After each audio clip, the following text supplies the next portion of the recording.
बर' medium बर' बिजोंखौ फोथांना लाखिनायनि मोनसे महत उद्देश्यखौ लानानै जोङो सारा आसाम नाङै दिनैनि बे सानाव 11 बाजिनिफ्राय 1 बाजिसिम 2 घन्टा जोङो फोजोबस्रांनाय हाबाफारि प्रटेस्ट डेमनस्ट्रेशन जों लानाय जादोंमोन आरो बे जायगानिफ्राय बेयाव आं मिथिनायाव जोंनि क'क्राझार जिल्लानि गाहाय नेहाथारि खाम्फा बसुमतारी आरो बांस आफादगिरि मनिन बसुमतारी बिथांमोना आंनो फोरमायदों जे 5000नि बारा जोंनि फोरोंगिरिफोरखौ लाफानानै फरायसा फरायसुलि गासै आफादनि मावथि दैदेनगिरि बिबानगिरि रायजो राजाया बेयाव बाहागो लानो गोनांमोन नाथाय आरो बे जायगानिफ्राय जोङो रेलि खालामनानै डिसि अफिससिम थांनानै जों मेम'रेन्डाम साबमिट खालामनो गोनांमोन दा बेनि गेजेरावनो मैया हराव जोंनिसिम गांसे लाइजाम सफैबाय आरो बे लाइजामखौ जोंनि लोगो आफादगिरिया फरायथिनानै होबाय दा मानगोनां रायजो राजा नोंथांमोन दुलाराय बर' फरायसा आफाद बर' थुनलाइ आफादा बर' हारिनि माहारिनि सार्थआव माहारिबादनि सार्थआव बर' बिजों बर' राव बर' हारिनि सार्थआव मालाबाबो कमप्रमाइज खालामनाय नङा आरो खालामबोफेराखै आरो इयुनावबो जों खालामनाय नङा बे जोंनि मोनसे गोख्रों आरो गोरा जोंनि सिद्धान्त दा बे थांखिखौनो लानानै जोङो बर' मिडियामनि स्कुला गुन गोनां सोलोंथाइ मोननांगौ बर' मिडियामाव फरायनाय फरायसा फरायसुलिया मेट्रिक हायार सेकेन्डारि मोजां रिजाल्ट खालामनांगौ बर' मिडियामाव थोजासे साफिसियेन्ट नाम्बार अफ जोङो फोरोंगिरि थिसननांगौ टेट एपइन्टमेन्टनि गेजेरजों बर' मिडियामनि जेसेबां भेन्सार स्कुल दङ LP ME high school higher secondary college बे गासैबो भेन्सार स्कुलखौ 6.3 बिटिआर गोजोन गोरोबथानि दा बे 3 बोसोर जाबाय सरकारा मावनो होननानै दिनैसिमबो दिनै रोखायै बिथांमोना मावफुंनानै होआखै आरो बे गासै बिथिंखौ लानानै जोङो सावरायबोबाय थादों हाबा मावबोदों आरो दिनै आसामाव 4 लेंगुवेज फर्मुला इम्प'ज खालामनो नागिरदों जों बेखौ बारा होदों राष्ट्रीय शिक्षा नीति निउ एजुकेशन पलिसिया बुंदों 3 लेंगुवेज फर्मुला बेयाव राष्ट्रभाषा थागोन बेयाव इंराजी थागोन आरो जोंनि बिमानि राव बर' राव थागोन बर' मिडियामा दिनै क्लास 10 सिम फरायगासिनो दङ बियो क्लास 12 थाखो 12 सिम जानो थांगासिनो दङ आरो बेबायदि समाव दिनै सारा भारतआव 3 लेंगुवेज फर्मुला सोलियो राष्ट्रीय शिक्षा नीतिनि आधाराव 4.11 4.12 आव क्लियारलि भाषा बाहायनायनि सायाव लेंगुवेज बाहायनायनि सायाव मिडियाम बाहायनायनि सायाव दिनै भारतनि जि मोनसे आयेन जाबाय न्यू एजुकेशन पलिसि बे आयेनाव क्लियारलि लिरनानै होदों जे राष्ट्रीय शिक्षा नीतिनि आधाराव जोंनि बिमानि रावा क्लास 5 सिम थागोन जायफोरा बिमानि रावजों फरायनो मोनाखै आरो बेखौ क्लास 8 सिम लांनो हागोन नाथाय बर' मिडियामा दिनै क्लास 10 सिम दंखायो न्यू एजुकेशन पलिसि जानायनि सिगाङावनो बर' मिडियामा क्लास 10 सिम दङ बियो 12 सिम जागोन बियो 5 सिम फैनायनि खोथा गैया बे 8 सिम फैनायनि खोथा गैया आरो बेयाव जोङो क्लियार काट खारन जोङो गावनि बिमानि रावखौ मोजां मोनो गावनि बिमानि रावखौ अनसायो बिमानि रावजों गोग्गो आरो गुन गोनां सोलोंथाइ जोंहा लानो हानायनि अधिकार दङ आरो बुहुमनि पण्डित न्यू एजुकेशन पलिसिनि जायफोर दाग्रा बेखौ फ्रेमवर्क खालामग्रा बेखौ सृष्टि खालामग्रा बे पण्डितफोरा बुंदों जे बिमानि रावजों साबसिन हामसिन सोलोंथाइ लानो हायो बुजियो बेबायदिनानै जों इंराजि रावनि बिरोधि नङा बेबायदिनानै जों इंराजि मिडियामनि बिरोधि नङा राष्ट्रभाषा हिन्दीनि जों बिरोधि नङा आरो बेखायनो बुंदों बिमानि रावाव जोङो गुन गोनां सोलोंथाइ लानो मोननांगौ लोगोसेनो इंराजि भाषाखौ मोजाङै फोरोंनांगौ इंराजि साबजेक्टखौ मोजाङै फोरोंनांगौ हिन्दीखौ मोजाङै फोरोंनांगौ जाहाथे जों लिरनो आरो फरायनो हायो आरो दिनै बर' मिडियाम फरायनानै डाक्टर इन्जिनियार आइएएस आइपिएस गुबुन गुबुन माने नोङो बेंक पिअ प्रफेसर लेक्सारार मा फोरोंगिरि गुबुन गुबुन सेक्टराव मोजां पलिटिशियान मोजां ससियेल वार्कार बायदिसिना बिथिङाव खामानि मावनाय जोङो दिनै प्रेक्टिस सृष्टि खालामनो हादों आं बे बाथ्राखौ ओरैबायदि बुंनो सानाखै दिनै बर' फरायसा फरायसुलिया बर' मिडियाम जेराव जेराव फरायसालि गैया गोबां थासारिनि थाखाय बिथांमोना इंराजि मिडियामाव फरायनो गोनां जादों गुबुन गुबुन जायगायाव असमिया मिडियामाव फरायनो गोनां जादों बेबायदि थासारिनि गेजेरजोंबो बर' सुबुंफोरा दिनै सोलोंथाइ लागासिनो दङ नाथाय हारिया थांना थानांगौब्ला बर' रावा थांना थानांगौब्ला बर' मिडियामा थांना थानांगोन बर' मिडियामावनो लार्जेस्ट इमप्लयमेन्ट जेनेरेशन जायो बर' मिडियाम फरायसालियाव बर' मिडियाम एजुकेशन माने इनस्टिट्यूशनाव दा बे गासैबो बिथिंखौ नोजोर लाखिनानै जोंनि रावनि थाखाय जोङो भाषा आन्दलन खालामबाय रावनि थाखाय रमान स्क्रिप्ट आन्दलन खालामबाय आरो दिनै देबनागिरि नागरि लिपिनि गेजेरजों बर' मिडियामखौ दिनै गायसनबाय क्लास 10सिम 12सिम जागोन दिनै साहित्य एकाडेमि मोनबाय सारा भारतनि 22टा लेंगुवेजनि बर' रावा दिनै रिकगनाइज राव आरो लोगोसे बिटिआर सुक्तिनि गेजेरजों बर' रावा दिनै आसामनि एसोसिएट अफिसियेल लेंगुवेज आरो बिटिआरआव बर' रावा दिनै 1 नम्बर अफिसियेल लेंगुवेज 2 नम्बराव असमिया 3 नम्बराव इंराजि बे बाथ्राखौ जों गोग्गायै स्पष्टयै जोङो बुंना लानो थाखाय मालाबाबो लाजिया आरो मालाबाबो जों बाया दा बाथ्राया जाहैबाय जे बेबायदि समावनो आसाम सरकारा मोनसे भाब होनानै मोनसे बाथ्रा बुंनानै जे इंराजि फरायनो हायैखायनो इंराजिजों फरायैखायनो आसामाव फरायसा फरायसुलिया डाक्टार इन्जिनियार जायाखै आसामनि फरायसा फरायसुलिया एसीएस एपीएस आईएएस आईपीएस मोननो हायाखै बेबायदिनानै बिथांमोना दिनै क्लास 6 निफ्राय मेथ्स आरो साइन्स मोननै साबजेक्टखौ बिथांमोना इंराजि मिडियामाव जोंखौ इम्पज खालामनो नागिरदों मोनसे समाव मानगोनां सुरत नार्जारी सार बिथाङा मोजाङै मिथिगौ जारिमिनखौ बिथाङा क्लियारलि बुंगोन मोनसे समाव कलेजाव इउनिभार्सिटियाव स्कुलाव असमिया मिडियामखौ इम्पज खालामनानै सरकारा जाबसिननो नागिरदोंमोन आरो बिनि हेंथायै गसंथादोंमोन आरो बेबायदि जोंनि सायाव अयनाय अयथासार भाषा जाबसिननो नागिरनायखौ लानानैनो मोनसे समाव बिग्रायखांनाय फैदोंमोन आरो बे बिग्रायनायनि आन्दोआव बड'फा उपेन्द्रनाथ ब्रह्मनि आलादा रायजो दाबिनायनि मोनसे गुबै उद्देश्यआबो जोंनो नाङा बाङा नाङै बाङै गुबुननि भाषाखौ जाबसिननानै फरायहोनो नागिरनायनिबो मोनसे जाहोन दङ जों रावनिबो भाषाखौ गाज्रि मोना रावनिबो भाषाखौ जों अयनाय साना भाषा रोंनाया मानसिनि गुन आरो क्वालिटि जों जेसेबां भाषा हायो सोलोंनांगौ किन्तु जों मिडियाम हिसाबै गावनि बिमानि रावखौ फरायगोन गावनि बिमानि रावजों लिरगोन बिमानि रावजों जों सोलोंथाइ लागोन गुन गोनां सोलोंथाइ लागोन आरो बे थांखिजोंनो दिनै जों हाबा मावगासिनो दङ दा बेखायनो मानगोनां रायजो राजा नोंथांमोन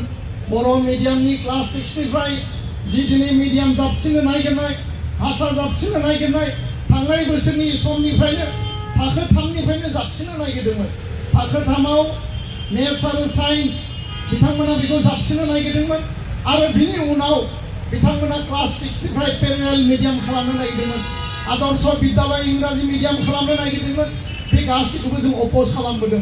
आसाम साहित्य सभा बर' थुनलाइ आफाद दुलाराय बर' फरायसा आफाद आसु जों जयेन्टलि लोगो नांनानै हाबा मावदों आसामनि गोबां माने फोरोंगिरि गौथुमजों सावरायदों गोबां आफादफोरजों सावरायदों गासै सावरायखांनायनि उनाव सरकारा जोंजों खेबसे खेबनै खेबथाम गोबां खेब गिबि मन्थ्रिया सावरायदों आसामनि सोलोंथाइ मन्थ्रिया सावरायदों शिक्षा मन्थ्रि আলোচনা কৰিছে মুখ্যমন্ত্ৰী ডাঙৰীয়াই আলোচনা কৰিছে আৰু ইয়াৰ পিছত আমাক কোৱা হৈছিল যে ভৱিষ্যতে এই ক্ষেত্ৰত আলোচনাৰ অন্ততহে আমি সিদ্ধান্ত গ্ৰহণ কৰিম কিন্তু চৰকাৰে এই কথাটো নুশুনি পেলাই এই আলোচনা নকৰি পেলাই তেওঁলোকে একচেটিয়াভাৱে আমি দেখিবলৈ পালোঁ মাৰ্চ মাহত তেওঁলোকে ক্লাছ 6ৰ ইংৰাজী মানে ভাষাত মেথছ আৰু সায়েন্স সাবজেক্টৰ তেওঁলোকে কিতাপ বিতৰণ কৰিবলৈ আৰম্ভ কৰিলে আৰু এই কথাটো আমি মনত আঘাত পাইছোঁ মনত দুখ পাইছোঁ আৰু আমি এইটো মানি ল'ব পৰা নাই যাৰ কাৰণে আমি যোৱা 10 দিন আগত বড়ো সাহিত্য সভা আৰু নিখিল বড়ো ছাত্ৰ খণ্ড আমি আলোচনাত মিলিত হ'লোঁ আৰু বড়োসকলৰ যিমান বুদ্ধিজীৱী আছে জাতীয় সংগঠন আছে সকলোকে আমি মাতি পেলাই আমি তেওঁলোকৰ লগত মত বিনিময় কৰিলোঁ আৰু এই মত বিনিময়ৰ পিছত আমি এটা সিদ্ধান্তত উপনীত হ'লোঁ যে কোনো কাৰণত মাতৃভাষা মাধ্যম বড়ো মাধ্যম অসমীয়া মাধ্যম আন মাতৃভাষা মাধ্যম ধ্বংস হোৱাটো আমি নিবিচাৰোঁ বড়ো মাধ্যম ধ্বংস হোৱাটো আমি কেতিয়াও নিবিচাৰোঁ जों मालाबाबो लुबैया आरो बेनिखायनो दिनै बे सोमावसारनायनि हाबाफारिखौ 2 घन्टा सोमावसारनायनि हाबाफारिखौ जों लाखिदों दा बाथ्राया जाहैबाय मानगोनां रायजो राजा नोंथांमोन बर' मिडियामनि फरायसालि माने बर' मिडियामनि आइडेन्टिटि बर' मिडियाम फरायसालियाव बर' साबजेक्ट आरो ससियेल साइन्स साबजेक्ट मोननैल' साबजेक्टखौ दोननानै इंराजि साबजेक्टआ थाखाबाय मेथ्स आरो साइन्स मोनथामा जुदि इंराजियाव जायोब्ला हिन्दी राष्ट्र भाषाया हिन्दीयाव जायोब्ला मोनथामा इंराजियाव मोनसे राष्ट्र भाषा हिन्दी बे मोनब्रै साबजेक्टआनो जुदि गुबुन रावाव जायोब्ला बर' रावाव जुदि बर'जों ससियेल साइन्सजोंल' थायोब्ला बे बर' मिडियाम स्कुल जागोन ना इंराजि मिडियाम स्कुल जागोन ना हिन्दी मिडियाम स्कुल जागोन जों बे बाथ्राखौ सोंदों बा जोंनि आइडेन्टिटिया बहा बर' मिडियामजों सोलोंथाइ लानायनि जोंनि गोसो गोरबोनि जि थांखि जोंनि आजै आजौनिफ्रायनो जि थांखि बे मिडियामनि थाखाय रावनि थाखाय मानसि थैबाय मुंख्लं जाबाय शहीद जाबाय आरो दिनै जोङो जुदि बे समाव जोङो खोमाना लानो गोनां जायोब्ला जोंनि बिजोङा धंस जायोब्ला जोंनि रावा जुदि मोनसे जालाङोब्ला जोङो सोमावसारनानै 80 सिदोलाव सोसननाय सरकारि भाषा हिसाबै गनायजानाय क्लास 10 सिम फरायनो मोननाय बिनि मा ओंथि थागोन आरो दिनै जोङो नुदों आं बेखायनो बुंदों जे जोङो इंराजिनि बिरोधि नङा जोङो हिन्दीनि बिरोधि नङा जों सोरबा भाषानि बिरोधि नङा दा बाथ्राया जाहैबाय मा जे बर' मिडियामजों जोङो सोलोंथाइ लानो मोननांगौ बर' मिडियाम स्कुलाव फोरोंगिरि थिसननांगौ गोग्गो गुन गोनां सोलोंथाइ लानो मोननांगौ बर' मिडियाम फरायसा फरायसुलिया इंराजि साबजेक्ट फरायनानै इंराजि मोनसे साबजेक्ट फरायनानै मोजाङै इंराजि लिरनो आरो बुंनो आरो फरायनो हानांगौ बाथ्राया जाबाय बिसोर आरो नङाब्ला थाखो 5 सिम फरायनानै बर' मिडियामाव थाखो 6 आव जुदि मेथ्स फरायनांगौ जायोब्ला साइन्स फरायनांगौ जायोब्ला बेबो इंराजियाव आरो बे टेक्स्ट बुकखौ जोङो नायबाय 99% टेक्स्ट बुकआनो बिनि लिरनाया इंराजियाव दङ 1%ल' मोनसे सोदोब बर' रावाव होनाय जादों नाथाय राष्ट्रीय शिक्षा नीतिया निउ एजुकेशन पलिसियाव लिरनाय दङमोन जे माल्टिलिंगुवेल बर' मिडियामनि लेखाया बर' मिडियामावनो थागोन टार्मिनोलजिया मोननै इंराजियाव जागोन नाथाय ओरैबायदि बुङाखै इंराजिनि टेक्स्ट बुक इंराजियाव फोरोंगोन आरो बेयाव मोननैल' बर' सोदोब सोनाय जागोन बेबायदि राष्ट्रीय शिक्षा नीतिया बुङाखै दा बेखायनो बे निउ एजुकेशन पलिसिनि उल्था भारतनि प्रधानमन्त्रीया बुंदों भारतनि नखर मन्त्रीया बुंदों आसामाव मेडिकेल एजुकेशनखौ असमियाव खालामनो नागिरदों मध्य प्रदेशआव मेडिकेल MBBSखौ हिन्दीयाव खालामनो थाखाय आरम्भ खालामबाय किन्तु आसामाव राष्ट्रीय शिक्षा नीतिखौ उल्था खालामनानै मादार टां मिडियामखौ इम्पर्टेन्स होदों किन्तु बिनि उल्थायै दिनै आसाम सरकारा इंराजि मिडियामखौसो इम्प'ज खालामनो नागिरदों दा बेखायनो मानगोनां रायजो राजा नोंथांमोन जुदि बर' फरायसा फरायसुलिया थाखो 5आव बर' मिडियामजों पास जानानै मेथ्स आरो साइन्सखौ इंराजियाव फरायो कुनु साबजेक्टनि बे वार्डखौ बुजिनाय नङा कुनु डेफिनेसन बुजिनाय नङा आरो बे गथ'या फेल खालामगोन फोरोंगिरिया फोरोंनायाव आख' फाख' जागोन बर' फोरोंनो ना इंराजि फोरोंनो आरो लोगोसे फरायसा फरायसुलि स्कुल गारनाया आरम्भ जागोन लोगोनो मानसिफोरा रायजो राजाया गार्जेनफोरा बुंगोन बे बाथ्रायाबो सैथो गार्जेनफोरा बुंगोन मोनब्रै साबजेक्टआनो गुबुन रावाव जाबायब्ला मोनथामानो जुदि इंलिसाव जाबायबा जों मानो बर' मिडियाम फरायबावनो जों इंराजि मिडियामावनो फरायजोबनोसै होमबानिया बर' मिडियाम स्कुलनि अस्तित्वआ मा जागोन बर' मिडियाम स्कुला थैयोब्ला बर' भाषाया मा जागोन बर' जातिया मा जागोन बे बाथ्राफोरखौ लानानै जोंहा साननो गोनां दं रायजो राजा नोंथांमोन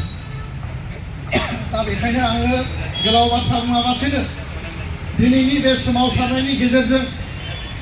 जोङो नैबे जि लाइजाम बे लाइजामखौ मैया हराव जोङो मोनदों आरो बे लाइजामखौ मोननानै जोङो हठाथनो डिसिसन लायाखै गोबां जायगायाव आसामनि गोबां हेडक्वार्टाराव जोंनि गासैबो सोमावसारगिरिफ्रा 2000, 3000, 5000 अलरेडि जोंहा रेडि जाजोबखाबायमोन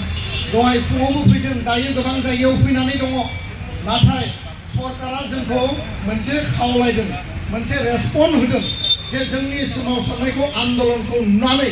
बिथांमोना मोनसे जोंनिसिम लाइजाम दैथायहरदों दाख्लैबावै 8 तारिखआव आसाम फरायसा आफाद आसुआ धरना होदों गण बिक्षोभ लादों नाथाय बिथांमोनखौ सावरायनो लेंहराखै नाथाय दुलाराय बर' फरायसा आफाद आरो बर' थुनलाइ आफाद बर'नि माहारियारि आफाद जोंनि हारिमु आफाद आइजो अनसाय आफाद बिथांमोनाबो सावरायनायाव दङमोन दाख्लै आरो लोगोसेनो जोंनि प्राइमारि टिचार एसोसिएशन बे आफादफोरनि बे आन्दोलनखौ मिथिनानै सरकारा जोंनिसिम लाइजाम हरदों दा बाथ्राया जाहैबाय मैया हराव बे बाथ्राखौ लानानै हरनि 11टायाव जोंनिसिम टेलिफन फैदों मन्थ्रिनिफ्राय टेलिफन फैयाखै आंनियाव गुबुन मानसिनिफ्राय फैदों आं बुंदों जे आंखौ फनाव मोनाखै होननानै मन्थ्रिनो खिथाहरनानै बुंदों आंहा माने आन्दलनखौसो लानो गोसो आन्दलना जेरैखि जायाबाबो जानांगौ गासै रेडि जाखाजोब्बाय गारि गुरा हमखाजोब्बाय आरो आन्दलनाव नामायनो थाखाय जोङो रेडि खारन जोङो दुर्बल जायाखै जोङो दुर्बल नङा आरो जातिनि स्वार्थआव जों एक इन्सि एक बिन्दु जों कमप्रमाइज खालामा दा बेखायनो आङो बिथांखौ बुंहरदों जे जोंनि आन्दलना जागोन आरो आंखौ फनाव मोनाखै होननानै नोंथाङा खिथाहरनानै बुंदों बिनि उनाव आं मबाइलखौ सुइच अफ खालामनानै लाबाय दा दहाय फुङाव आं नुबाय आङो दिल्लीयाव दंहैयोमोन जोंहा डिलिमिटेसननि जि आसामाव खामानि सोलिबाय थादों जोंनि बिटिआरआव 14टा समष्टि जानांगौ एसेम्ब्लियाव आरो मोननै पार्लियामेन्ट क'क्राझार आरो उदालगुरि जानांगौ क'क्राझार समष्टिया एसटिनि थाखाय रिजार्भ बियो एसटिनो थानांगौ बे कुनु कारनाव लखिमपुराव थांनायनि बाथ्रा गैया बेखौ लानानै 27 मार्चआव जोङो गासिबो दल संगठन सरकार जोङो गासिबो माने इलेक्शन कमिशननो मेम'रेन्डाम होदों आरो दुलाराय बर' फरायसा आफाद बर' साहित्य सभानि दाबिया जाबाय बिटिआरआव 6 सिडुलाव रिजार्भेशना जोङो जेरैबायदि क'क्राझारखौ मोनदों बे बाहा थानांगौ आरो हायोबा बारायनांगौ बे बाथ्राखौ जोङो बुंदों आरो बे बिथिङाव बिजेपि इउपिपिएल एजिपि आरो गुबुन गुबुन राजखान्थि हान्जायाबो अपेनलि क'क्राझारखौ रिजार्भ थानांगौ होननानै समर्थन होदों नाथाय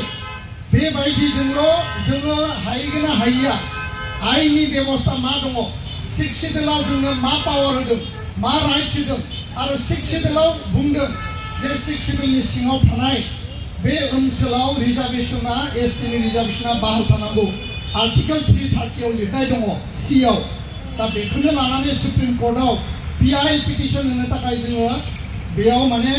इन्टारलोकिटरि एप्लिकेशन जों साबमिट खालामदों अलरेडि बियो रेजिस्टार जाबाय दिनै आर्गुमेन्ट दङ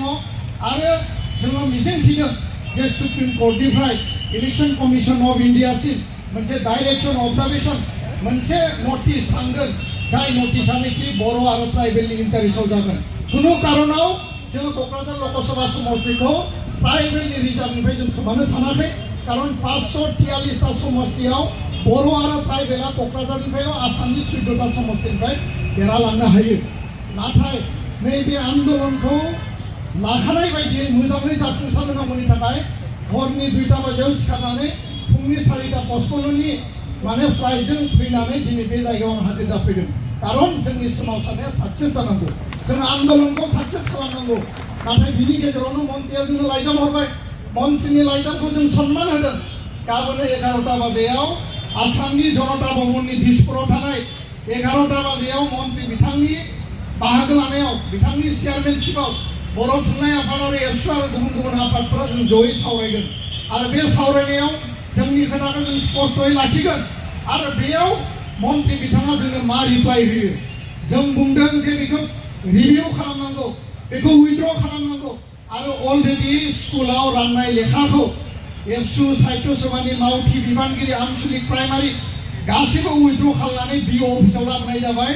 जेराव बिअ अफिसाव लेखा दङ बर' मिडियामनि लेखाखौ रान किन्तु इंराजि मिडियामनि इंराजि साबजेक्टनि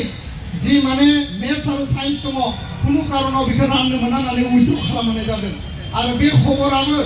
अलरेडि सरकारनियाव दंहैयो मैया बिनि 2-3 मानसि आंखौ फन खालामदों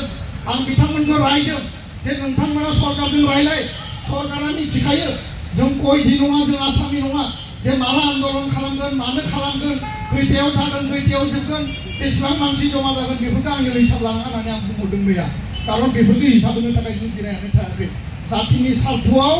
जिखुनु पर्यायसिम जों मावगोन गाबोनो जोङो सावरायगोन सावरायनायाव मा रिजाल्ट फैयो जों नायगोन निराशा जानायनि बाथ्रा गैया आन्दलन खालामनो फैनाय जोंनि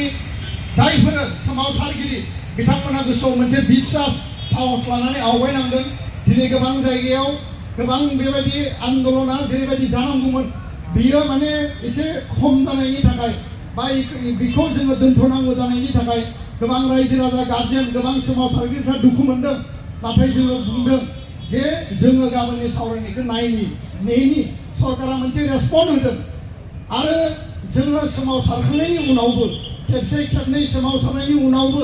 आल्टिमेटलि टेबोलावनो रायलायहैफिननांगोन टेबोलावनो डिसकास खालामनांगोन आरो टेबोलावनो समाधाना ओंखारगोन दा बेखायनो बिथांमोना जिहेतु जोंखौ रायलायनो लिंदों गाबोन जोङो सावरायगोन सावरायनायाव जुदि मोजां फिथाइ ओंखाराबा समाधान ओंखाराबा जोङो गणतान्त्रिक अहिंसा शान्तिपूर्ण आन्दोलन बे आन्दोलनखौ जों लांफिनगोन खारन आन्दोलना थाबथानायनि बाथ्रा गैया जोङो सरकार बिरोधी नङा किन्तु सरकारनि नीतिनि बिरोधी आरो सरकारा बे नीतिखौ लाबोआमोनबा जों आन्दोलन खालामनो गोनां जानाय नङामोन आरो सरकारनि नीतियासो जोंखौ बाध्य खालामदों जोंखौ इम्प'ज खालामनो नागिरदों जोंखौ जाबसिना होनो नागिरदों आरो बेनि थाखायनो दिनैनि बे सोमावसारनायनि मोनसे बे थासारि दा बेखायनो मानगोनां रायजो राजा नोंथांमोन गाबोननि सावरायनायाव जों बाहागो लागोन सावरायखांनानै जोङो बयनिबो मिथिहोगोन आरो जुदि बेखौ उइथ्र' खालामा आरो जुदि बेखौ बोखांनानै लाया बेखौ जुदि रिभिउ खालामा जों आरोबाव उनाव सोमावसारनो बाध्य जागोन बे बाथ्राखौनो आङो मिथिहोनानै बयनिसिमबो साबायखर बावनानै आरो नोंथांमोना जिखिनि बाहागो लाफैबाय आङो गोसो गोरबोनिफ्राय फिन बिगायारि हामलायनायखौ आं बावहरदों आरो उननि समाव खौसेयै माहारि बर' मिडियाम बर' भाषा बर' राव आरो बर' जातिनि सार्थआव हाबा मावलांनायाव जाहाथे बयबो गसंथागोन आं बेखौनो मिजिंथिनानै आंनि बुंनायखौ फोजोबबाय गोजोन्थों जय बर' हारिनि जय बर' हारिनि एफसु लं लिभ बर' साहित्य सभा लं लिभ एफसु लं लिभ बर' थुनलाइ आफाद लं लिभ बर' मिडियाम जिउ लांथों बर' राव गेवलांथों गोजोन्थों।